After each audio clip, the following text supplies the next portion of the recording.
Ассалаумағалейкум, отандастар. Мынау мен Қазақстаннан, Астана қаласынан келдім.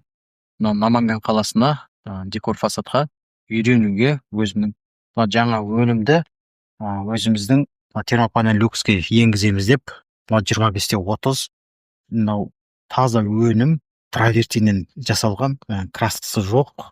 Өзі мына қалыңдығы 3-тік пенопластпен қапталады. Сырты жылуы жақсы, и мынау өзі сапасы да жоғары болады. Бұл өзі екі түрімен жасалады. Бұл екіншісі 30-да 60. Оны бұл директоратпенен, бұны да қалыңдығы, мына пенопласттың қалыңдығы 3-тік. Осы жерде мына директоратпен стенаға жаңа жабыстырылады, мына сыртына кафельный клейма отырғызады.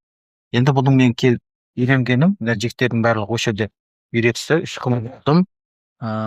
Өзіме ұнады. Осы жердегі мынау сапасы да жоғары болып, үйренуге келіп, жоғары сападағы жақсы өнімді білім алып кетулеріңізге болады.